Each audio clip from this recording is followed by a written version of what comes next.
평균의 종말. 최근에 친한 동생들과 식사 자리에서 IQ라는 주제가 등장했어요. 지능지수란 평균의 사람이란 개념을 도입한 몇몇 사람들에 의해 평균의 인간과 그보다 나은 인간을 노동자와 관리자로 구분한 시대착오적 개념일 뿐인데 말이죠. 그래서 이 책 평균의 종말을 다시 정리하고 읽어드려야겠다고 생각했어요. 토드 로즈는 자라는 내내 문제아로 낙인 찍혔고 중학교 때 ADHD 판정, 고등학교 시절에는 GPA 0.9로 중퇴했어요. 이 사람은 15년 뒤에 하버드 교육대학원의 교수가 됐고 현재 지성 두뇌 교육 프로그램 책임자로 일하고 있습니다. 그는 시스템에 순응하려는 노력을 그만두고 시스템을 자신에게 맞출 방법을 찾기 시작했어요. 그가 인생의 반전을 맞을 수 있었던 것은 처음엔 직관을 따라, 그 뒤엔 의식적 결심을 따라 개개인성의 원칙을 따랐기 때문입니다. 그가 이 책을 쓰게 된 동기는 평균의 인간이란 것이 허구일 뿐이며 누구도 그 평균이 혹은 평균 이상이 되려고 할 필요도 없고 오직 자기 자신이 될 때 자신의 잠재력을 최대로 끌어낼 수 있다는 새로운 개념을 공유하고자 하는 것이에요. 새로운 개념을 배울 때 가장 어려운 일은 새로운 개념을 받아들여야 하는 일입니다. 이제 토드 로즈는 어떻게 이야기하는지 한번 들어보세요. 최근 뇌과학과 생물학의 발전으로 이제는 사람의 생각을 읽고 그의 꿈까지 정확하게 그림으로 형상화시켜 볼 수 있는 시대가 도래했다. 아니, 그렇다고 믿었다. 그러나 그 모든 생각의 지도와 뇌의 반응이 평균과 일치하지 않았고 나아가 판이하게 다르다는 발견, 즉 패턴의 차이가 미묘하지 않고 현저하게 달랐다. 1840년대 수학 물리학 천문학자였던 아돌프 케틀레가 천체 측정값의 평균을 내듯이 인간을 측정하기 시작하면서부터 평균의 개념이 인간에게 적용되었다. 이때 평균 측정값이란 참값에 대한 최대 근접치였다. 즉 개개인이 오류에 해당하고 평균적 인간이 참 인간에 해당한다는 입장을 표명한 것이다. 말하자면 우리 모두가 인간의 보편적 원형인 평균적 인간에 결함 있는 모사작이라고 주장한 반면 프랜시스 골턴은 한 발 더 나아가 평균적 인간을 뛰어넘는 사람과 못 미치는 사람으로 우월층과 전응층을 분류했다. 과거에는 인간이 최우선이었다면 미래에는 시스템이 최우선이 돼야 한다는 테일러의 비전은 표준화였다. 표준화된 시스템에서는 개개인성은 무시되고 창의적 장인으로 추앙받던 근로자는 자동 인형으로 전락했다.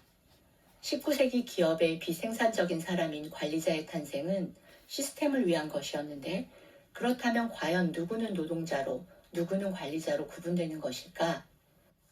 1900년 당시 고교 졸업자는 대략 6%에 불과했고 산업화는 교육된 노동자를 필요로 했다.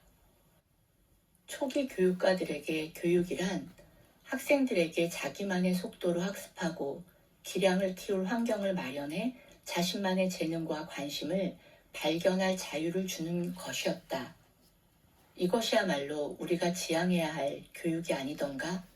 그러나 이런 동부 명문대학의 이상주의자들은 표준화와 위계적 관리의 중요성을 강조하는 산업 자본가들과 연계한 테일러주의자들의 학교는 특출한 재능을 길러주는 곳이 아니라 평균적 학생을 대량으로 양산해내는 표준 교육에 힘써야 한다는 주장에 묻혀버리고 말았다. 1912년 이후 학교 교육에 테일러와 손다이크의 영향으로 평균주의와 재능에 따른 구분짓기로 시험과 성적이 도입되기 시작하며 누구는 노동자로 누구는 관리자로 길러내어지기에 이른다. 결국 모든 이들은 관리자가 되기 위해 안간힘을 쓰고 똑같은 평균을 뛰어넘으려 애쓰게 되었다. 평균주의는 우리의 사고가 제한된 패턴에 따르도록 한다.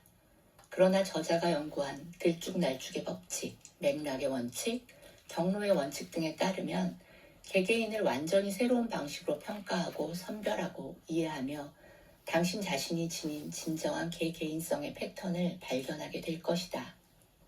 2015년 구글, 딜로이트, 마이크로소프트 등은 모두 자사의 등급 중심 채용 시스템을 수정하거나 폐기했다. 재능을 알아보지 못하게 시야를 방해하는 1차원적 눈가리개를 제거한 것이다. 인간의 중요한 특성은 거의 모두가 다차원적으로 이루어져 있으며 재능이 특히 더 그렇다. 본질주의적 사고가 아닌 사람의 상황과 맥락에 따른 행동 특징에 초점을 맞추는 사고방식이 필요하다는 것을 깨닫게 된 것이다. 오랜 세월 믿어져 온 인간의 성품은 천성이라는 동설은 상황이나 맥락적 기질로 해석되어져야 한다.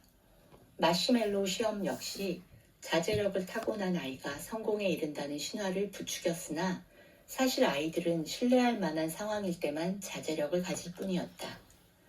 우리는 여전히 능력, 재능, 잠재력을 본질적 자질이라고 여긴다. 우리 모두는 어떤 사람의 맥락에서 일부분만 차지하며 그들 삶의 다양한 맥락을 알지 못한 채 제한된 정보만으로 그들을 판단한다. 우리 사회에는 본질주의 사고가 만연하여 그 유혹을 뿌리치기 힘들다. 부모나 교사, 상담가 등 타인을 돕는 역할이 주어질 때 우리는 주로 상대의 맥락을 이해하기보다 자신의 맥락을 상대에게 투영한다. 그러나 마음의 문을 열면 타인을 더 깊이 이해하고 존중하게 된다. 인간의 발달은 그 종류를 막론하고 단 하나의 정상적인 경로라는 것은 없으며 우리 삶의 모든 측면에서 특정 목표를 위한 여정 역시 결과에 이르는 길은 여러 갈래이며 그 길들은 동등한 가치를 갖는다. 우리는 개인의 성장, 학습 발전의 속도에 의미를 부여함으로써 더 빠른 것을 더 훌륭한 것으로 치부해왔다. 우리는 흔히 어떤 특정 목표에 이르는 경로를 앞서 걸어간 여행자들의 잘 닦여진 보행로로 생각한다. 그러나 우리는 어떤 경우든 자신만의 경로를 처음으로 내고 그 길을 닦으면서 나아가야 한다. 우리의 모든 결정들, 즉 우리에게 주어진 가능성은 늘 다르기 때문이다. 만일 운이 좋게 남들이 가까운 길로 계속 잘 걸어왔다면 그야말로 진정한 변화를 겪을 시기가 뒤늦게 찾아올 수도 있다. 그런 길을 알아내기 위해서는 가장 먼저 내가 어떤 사람인지 알아야 한다. 어쩌면 그 최상의 경로는 아무도 밟지 않은 길일 가능성이 높다. 새 시대의 교육 모델로 저자는 학위가 아닌 자격증 수여, 성적을 실력으로 대체하기, 학생들에게 교육 진로 결정권 주기를 제안한다. 이런 교육은 테일러주의 시스템에서 탈피해 학생 각자가 스스로의 개개인성에 따를 수 있는 역동적 생태계로 변화시키는 개념이다. 학생들 스스로 다른 모두와 똑같되 조금 더 뛰어나려고 길을 쓰는 대신에 최고의 자기 자신이 되기 위해 힘쓰게 되어 시스템이 요구하는 자신이 아닌 진정한 자신이 된다. 고등교육을 변화시키는 일은 개개인을 소중히 여기는 마음에서부터 시작된다. 이전에는 기회균등이란 모든 사람이 똑같은 경험을 접하게 하는 것으로 규정해왔다. 그러나 이제 만인에게 평등한 기회란 우리 각자가 잠재력을 한껏 펼칠 기회를 똑같이 누리는 것이다. 1931년 제임스 애덤스가 썼던 신조어 아메리칸 드림은 자동차와 높은 임금을 향한 꿈이 아니라 남녀 모두 누구나 타고난 재능을 한껏 펼칠 수 있고 타인들로부터 출생이나 지위라는 우연에 따른 배경이 아닌 본연의 모습으로 인정받을 수 있는 그런 사회 질서를 동경하는 꿈이었다. 이제 우리의 이상은 자기 나름의 관점에서 최고의 자신이 되고자 하는 꿈이자 자신이 정한 기준에서의 훌륭한 삶을 살고자 하는 꿈이 되어야 할 것이다. 우리 앞에는 밝은 미래가 펼쳐져 있으며 그 시작점은 바로 평균의 종말이다.